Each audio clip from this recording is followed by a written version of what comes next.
આપણે અત્યારે ધોરણ 9 માં પાઠ નંબર 5 વિષય સંસ્કૃત એમાં સુભાષિતોનો વૈભવ આ પાઠનું નામ છે અને તે આપણે અહીંયા અભ્યાસ કરવાનો છે. તો આપણે પહેલા એની પ્રસ્તાવના જોઈશું. તો આ સૌપાની પુસ્તકો છે તેમાં ધ્યાન આપો. જો સંસ્કૃત સાહિત્યમાં મોટા કાવ્યને મહાકાવ્ય તરીકે અને નાના કાવ્યને મુક્તક તરીકે ઓળખવામાં આવે છે. જેમ એક નાનકડું મોતી બહુમૂલ્ય હોય છે તેમ આવા નાનકડા મુક્તકો પણ બહુમૂલ્ય હોય છે. આવા મુક્તકો સુભાષિતો હોય છે. સંસ્કૃત સાહિત્યનો આ પરિચિત અને સુલસલિત કાવ્ય પ્રકાર પોતાના 4 ચરણોમાં જીવનના બહુમૂલ્ય પાથરીને કલાત્મક રીતે વિકસી જવાની એક આગવી વિશેષતા ધરાવે છે. આ સુભાષિતોમાંથી આદર્શ જીવન અને રાહતનો બોધ પ્રાપ્ત થાય છે. આવા જ કેટલાક બહુમૂલ્ય મુક્તકો સુભાષિતો સંગ્રહ કરીને આ પાઠ તૈયાર કરવામાં આવ્યો છે.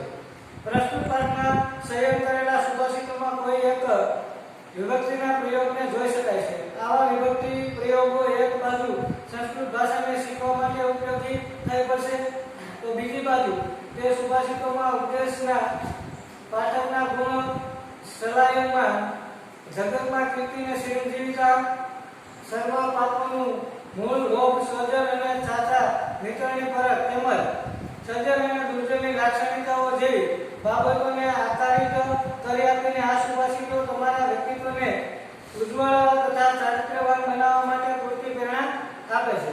જો અહીંયા વિભક્તિના પ્રયોગો શીખવા માટેનું કહ્યું છે, તો કોઈ પણ વિભક્તિ જે 8 વિભક્તિ છે, તમે જાણો છો 8 વિભક્તિ છે, તો એ વિભક્તિ પહેલા આપણે જોઈ પડે, ત્યાર પછી આપણે એની સાથે વિભક્તિનો પણ અભ્યાસ કરીશું.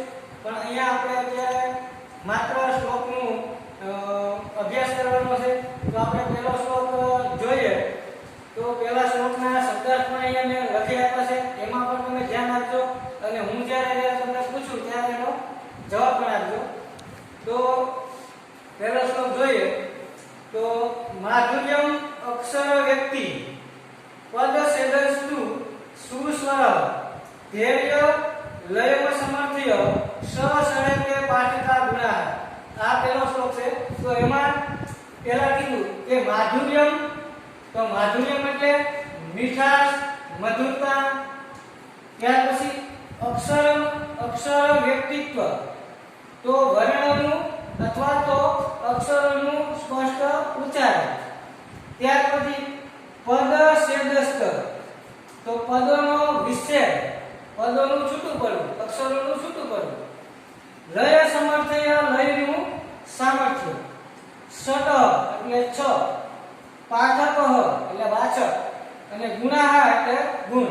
તો અહીંયા આ જે પહેલા શ્લોકના શબ્દ છે એમાં આપણે મેનું ગુજરાતી અર્થ પણ કહ્યો છે. તો અહીંયા એનું ભાષાંતર કેવી રીતે થાય કે અક્ષરોનું સ્પષ્ટ ઉચ્ચારણ, મધુરતા, સુસ્વર, પદનું છૂટું પડવું, ધીરજતા, લય અને સમર્થ, આ 6 પાઠકના ગુણ દર્શાવ્યા છે. અહીંયા એનો અભ્યાસ કરવાનો છે એવું કહ્યું. ત્યાર પછીનો શ્લોક છે બીજો. ચલમ નિતમ ચલમ ચિત ચલ જીવિતિયો વને સલાસલમિદમ સર્વ કીર્તિરેવ હિ જીવિત. તો અહીંયા બીજા શ્લોકમાં એમ કીધું છે કે ચલમ, ચલમ એટલે ચલિત થવું. ચલિત એટલે આપણું મન છે એ ક્યાંક બીજે આટો મારો વયું જાય અથવા તો એને સ્થિરતા ન રહે એવું ચલિત. વિતમ એટલે ધન, આપણે સંપત્તિ, પૈસા એને આપણે ધન કહીએ છીએ.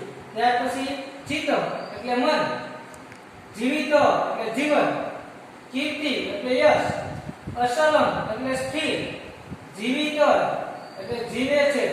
તો અહીંયા જે શબ્દ છે એને તમે ધ્યાનમાં રાખી અને એનું ભાષાંતર પણ કરી શકો છો. સલમ વિતમ, તો કે ધન છે કેવું છે? ચલિત છે. ચલમ ચિત્તમ, મન છે કેવું છે? તો એ પણ ચલિત છે. જીવિત યોને તો આ યૌવન છે એ પણ ચલિત છે.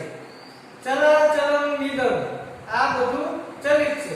પણ કીર્તિ રેવ તો આપણી જે કીર્તિ છે સામર્થ્ય છે એ કેવું છે તો એ જીવે છે. એ છે એ સાક્ષાત આપણી સામે રહીને જીવે છે. એટલે મને એમ કીધું કે ધન છે એ ચલિત છે, મન છે એ ચલિત છે, યૌવન છે એ ચલિત છે, આ બધું જ ચલિત છે. પણ આપણું કીર્તિ અને સામર્થ્ય છે એ એક જીવિત છે. એટલા માટે અહીંયા જે આપણે આ બે શ્લોકનો આપણે અભ્યાસ કર્યો ત્યાર પછીના હવેના પછીના જે શ્લોકો છે તે આગળના વિડીયોમાં આપણે જોઈશું. નમસ્કાર.